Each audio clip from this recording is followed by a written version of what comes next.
Welcome student. Today I am going to explain sum of n terms of an AP, where A is the first term and n is the D is the common difference, and it has two formula. One is Sn equal to n by 2 A plus L, where L is the last term, and second one is Sn equal to n by 2 2A plus n minus 1 into D. Now see how it is. First term, let first term is A and last term is L and common difference is D. Then the AP is A plus D, next one A plus 2D. So in this way, L is your last term. Before L, this is L minus D, L minus 2D. Now Sn is equal to A plus D, A plus 2D, A plus 3D you can take. This is L minus 2D, before this L minus 3D plus L minus D, and this is L. It is what? Sum of n term of an AP. We have to add the sum of n terms. Now when we reverse this series A to L, now we have to write L to A. Then it is L, next is L minus D, L minus 2D, L minus 3D. Here A plus 3D, this one A plus 2D, A plus D, and this is A. After that add both side, means add 1 and 2. Then what happened? 1 and 2 means these two we have to add. Then it is 2Sn. On adding 2Sn equal to A plus L, this D cancel, then it is A plus L, A plus L, A plus L, A plus L, A plus L, A plus L, this is A plus L. So what happened? Here we added all the A plus L n times, means A plus L, A plus L, A plus L, we have to add n times. Now then it is Sn equal to, we can write n times A plus L. So this equal to, this is 2Sn equal to n times A plus L. Then Sn equal to n by 2 A plus L. So what happened? Sum of n term of an AP, that is equal to Sn equal to n by 2 A plus L, where L is the last term. Again Sn equal to n by 2 A plus L. Now the value of L means last term, this equal to A plus n minus 1 into D.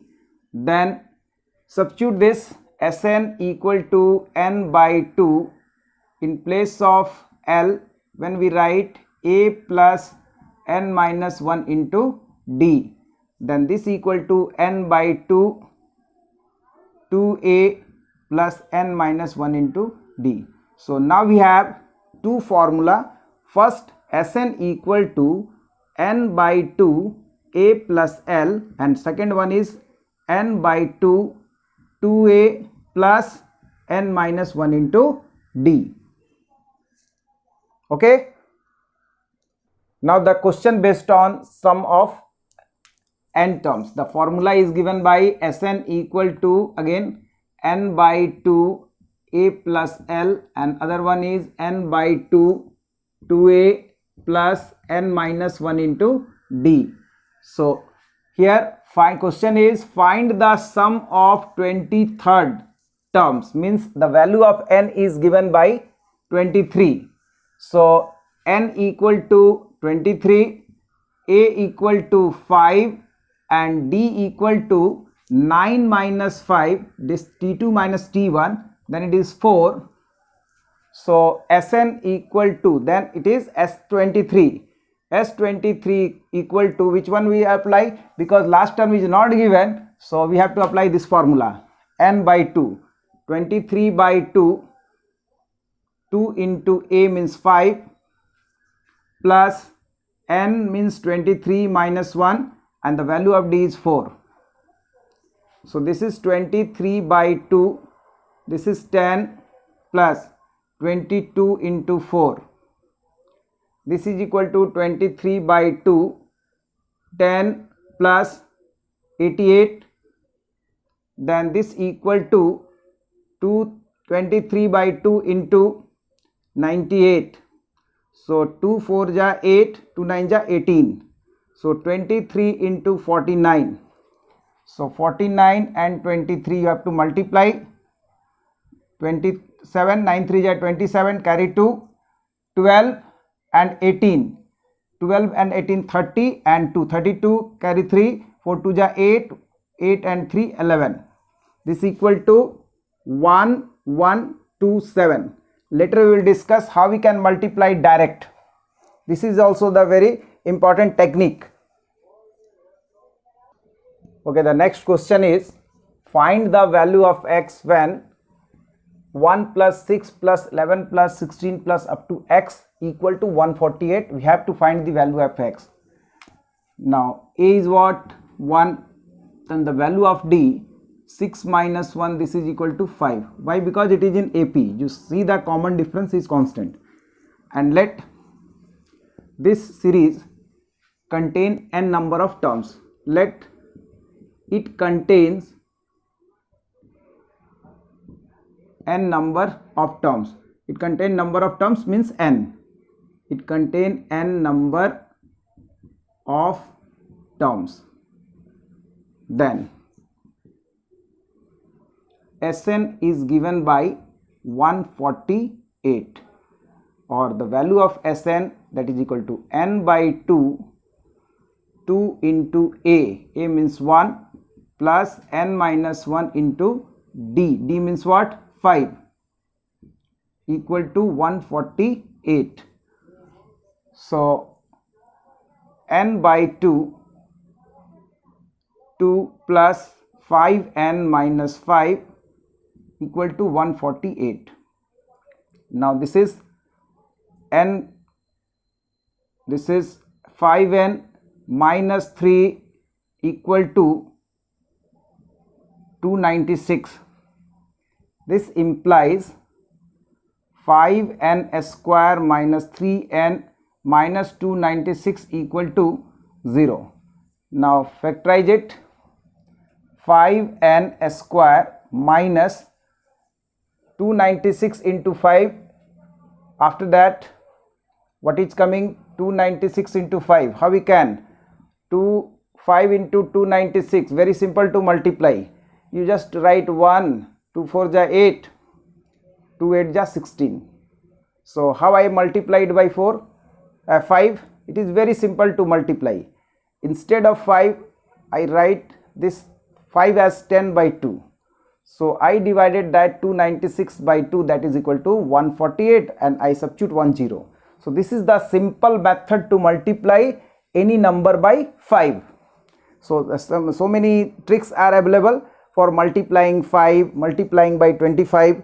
So here if you multiply these two, then it is coming minus 1480 n square. If you factorize, then it is coming 40 minus 40n into 37, because 4 7s are 28 and 4 3s are 12 and plus 2 14. So this much will come. So in place of minus 3n we write minus 40n plus 37n minus 296 equal to 0. So this implies if you take common 5n, then it is n minus 8, and if you take 37 common, then it is n minus 8 equal to 0. So after that, n minus 8, this is 5n minus plus 37 is equal to 0. This implies, otherwise the product of two things will be 0, either n minus 8 equal to 0 or 5n plus 37 equal to 0. So this implies n equal to 8, and this is n equal to minus 37 by 5. Numbers never negative and numbers never in fractional number. Why? Because number of terms never in fraction, so this value not possible. So the value of n will be n equal to 8. After finding the value of n, we have to find the value of x. So same sum we can write in another formula that I already explained. A is 1, L is x, and Sn is given by 148, and the value of n is here, n equal to 8. So this we can write as 8 equal to, because when we add up to 8 term, then the answer is 148. This is a plus S8 is given as 148 n by 2, 8 by 2, a plus l, 1 plus l. So this 2 4 ja 8. So this implies 148 divided by 4 equal to 1 plus x. So 4 3 ja 12, 4 7 ja 28, 37. This implies 37 equal to 1 plus x. So this implies x equal to 36. Why? Because 37 minus 1 is 36. Clear? This is the value of x. जो find the sum of all odd integers, मतलब जितने भी odd integers हैं 1 से लेकर 1001 तक, उसका सम क्या होगा ये हमको निकालना है. ठीक है, तो इस क्वेश्चन को सॉल्व करने के पहले हमको ऑड नंबर्स के बारे में आइडिया होना चाहिए. ऑड नंबर्स का मतलब जो नंबर 2 का मल्टीपल नहीं हो, that means A number which is not a multiple of 2, that is odd number. तो चलते हैं, पहले फर्स्ट ऑड नंबर क्या आएगा 1, इसके बाद आएगा 3, इसके बाद आएगा 5, इसके बाद आएगा 7. इस तरह से अगर मूव करते चले जाएं तो 1001 पे हम पहुंच जाएंगे. अब इस नंबर्स को देखने से ऑब्जर्वेशन में फर्स्ट टर्म मेरा 1 है. अगर कॉमन डिफरेंस की बात की जाए तो ये ऑड नंबर है, कंजुगेटिव ऑड नंबर्स है, that means it is differ by 2. 3 minus 1 2, 5 minus 3 2. तो डी का जो वैल्यू आएगा वो 2 आएगा, यानी कॉमन डिफरेंस जो है वो 2 है. अब लास्ट टर्म क्या है इसका, तो 1001, यही आपका Tn है. सबसे पहले सम निकालने के लिए हमको क्या चाहिए, तो मेरे पास दो फॉर्मूला है Sn का. Sn का एक फॉर्मूला है n/2, उसके बाद a प्लस l, फर्स्ट और लास्ट टर्म के n टाइम्स का एवरेज या मीन भी बोल सकते हैं इसको. दूसरा है n/2 2a plus n-1 into D. तो ये दो फॉर्मूला में कौन सा फॉर्मूला लगेगा वो हम बाद में डिसाइड करेंगे, लेकिन ये फॉर्मूला लगाने के पहले n के बारे में आइडिया होना चाहिए कि नंबर ऑफ टर्म्स कितने हैं.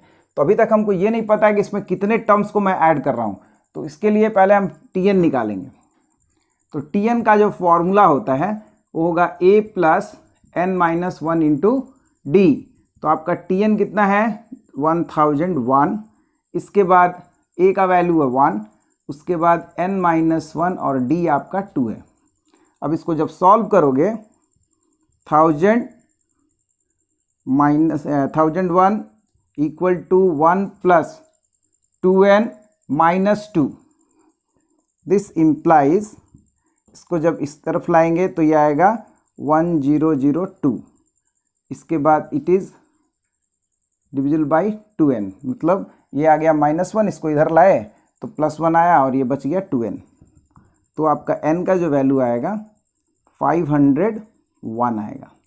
यानी कि इसमें टोटल 1 से लेकर 1001 यानी 1 से लेकर 1001 तक टोटल नंबर्स कितने हैं 501।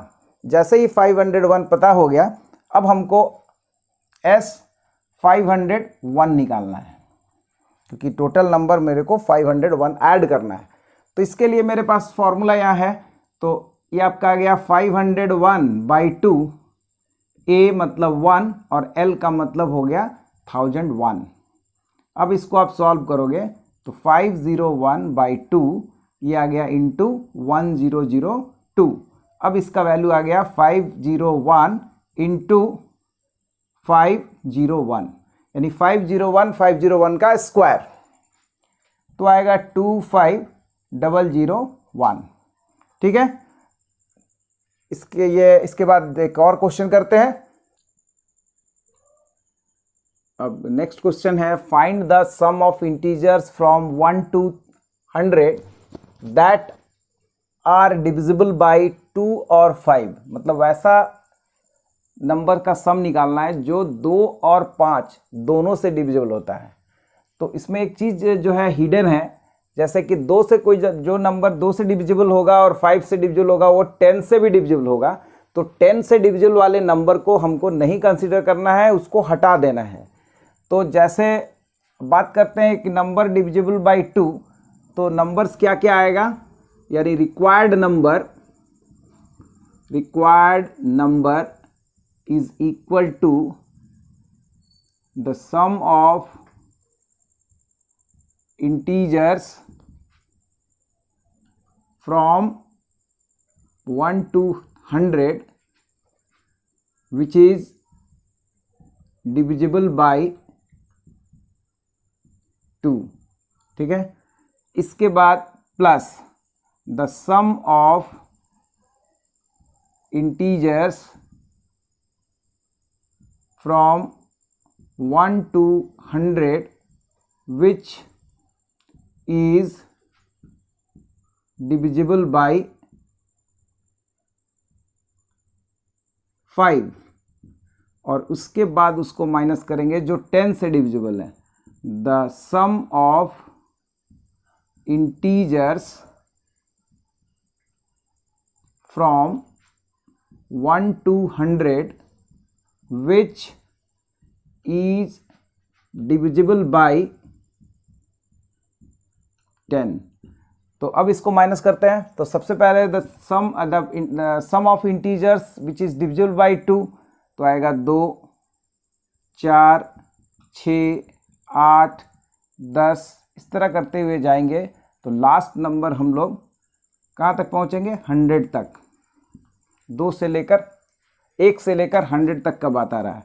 उसके बाद plus the sum of integers from 1 to 100 which is divisible by 5, तो होगा 5, 10, 15, इस तरह से जाएगा।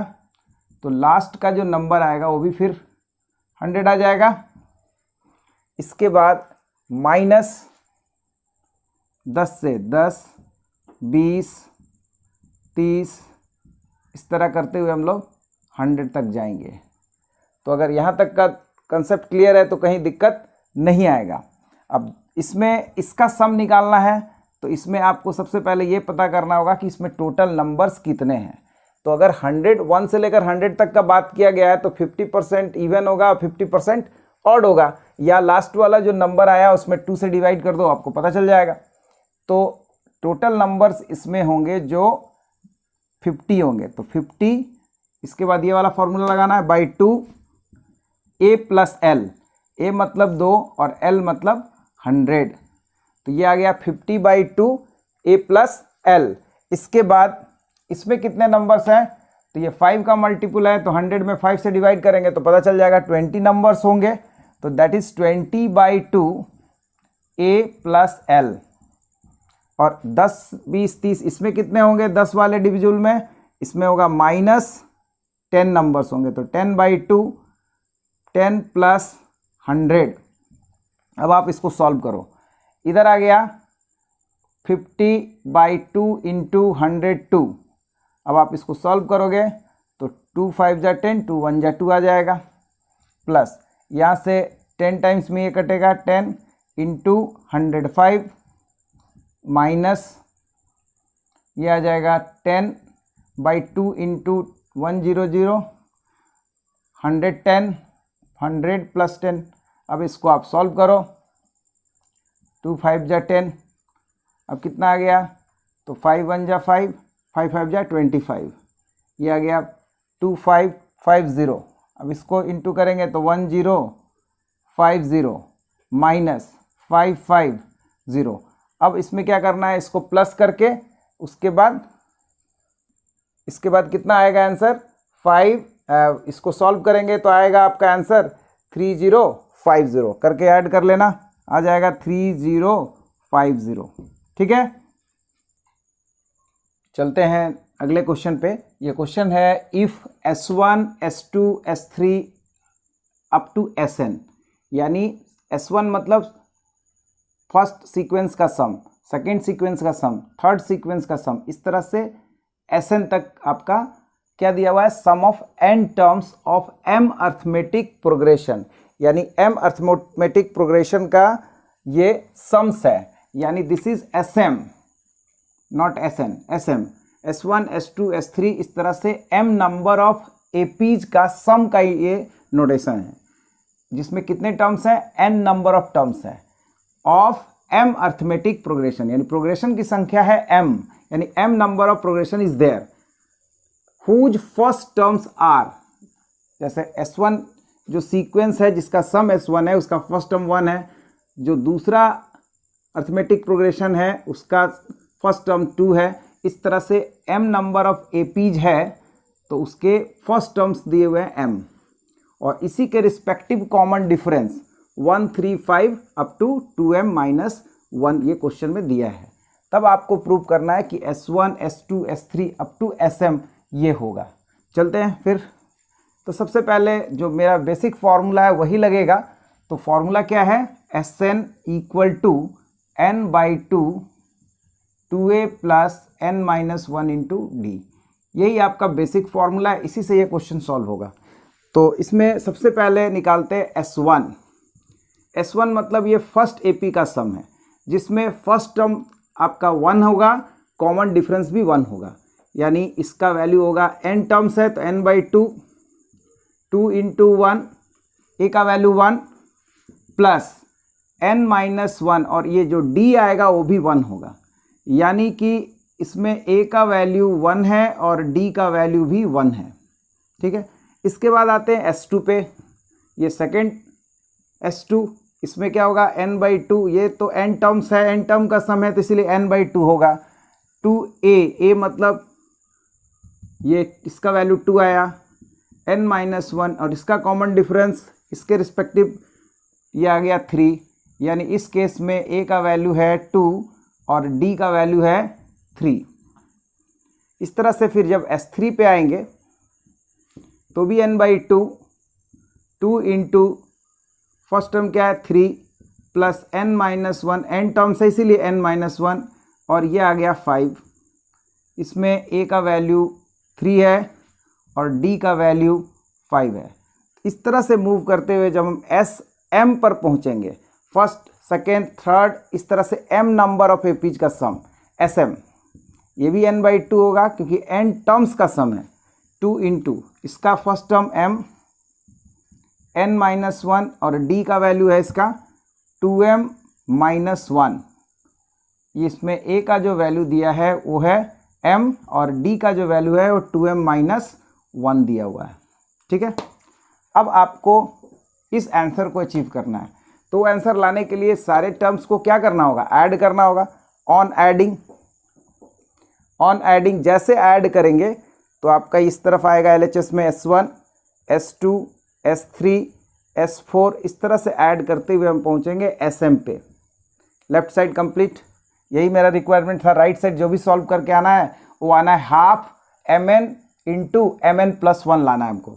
तो सब में देख रहे हैं कि n/2 कॉमन है, सबसे पहले n/2 कॉमन ले लिए, अब 2 इंटू 1, 2 इंटू 2, 2 इंटू 3, अंदर में भी 2 इंटू में 2 कॉमन आ रहा है सब में, तब अंदर में क्या आएगा 1 प्लस 2 प्लस 3 प्लस, इस तरह से मूव करते हुए m तक के नंबर्स को ऐड करेंगे, 1 2 3 4 इस तरह से m तक जाएगा।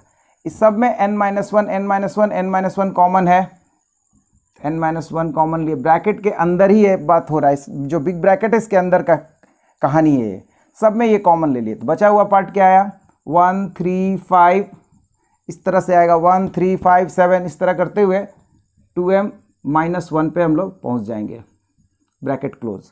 अब आपको राइट साइड का जो आंसर है उसको सॉल्व करना है, n/2 2 इंटू, अब 1 से लेकर m तक का सम याद करो, 1 प्लस 2 प्लस 3 प्लस 4, इस तरह से अगर हम n तक जाएंगे तो इसका आंसर होता है n into n plus 1/2, sum of first n natural number, sum of first n natural number होता है 1 2 3 करके n इंटू n प्लस 1/2। अब या तो आप AP का फॉर्मूला लगाओगे ऊपर वाला तो वही आएगा, या देखो n times first plus last by 2, जो हम पहले बताए थे वही चीज़ है इसमें।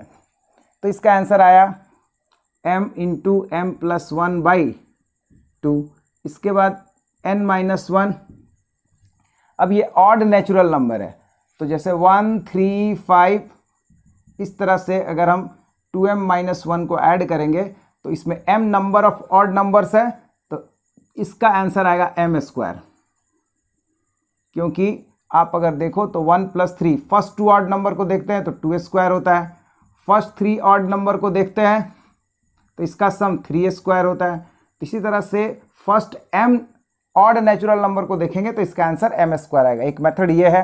दूसरा मेथड है a का वैल्यू 1 है और d का वैल्यू 2 है, उस तरह से सम भी निकालेंगे तो यही आंसर आएगा m²। तो मैं डायरेक्ट यहाँ लिख दिया m²।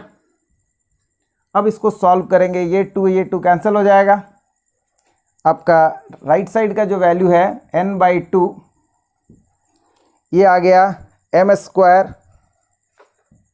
उसके बाद प्लस m, उसके बाद m²n माइनस m², ठीक है, सबको इंटू करने पे ये आ जाएगा। अब ये यहाँ से m² कैंसिल हो रहा है, इसमें से m कॉमन आ रहा है तो mn/2 यहाँ पर आ गया mn और यह आया +1, शायद हमको यही लाना था, ठीक है। अगर ये कन्फ्यूज़न है तो इसको फिर से आप निकाल सकते हो, a का वैल्यू 1 d का वैल्यू 1, अगर फॉर्मूला लगाएंगे तो Sn का वैल्यू इतना ही आएगा। उसके बाद इसमें a का वैल्यू 1 और d का वैल्यू 2 लगाकर इसको सॉल्व करेंगे, m नंबर ऑफ टर्म्स है तो आपका आंसर m² आएगा। इस वीडियो में इतना ही सम ऑफ n टर्म्स तक हम लोग किए।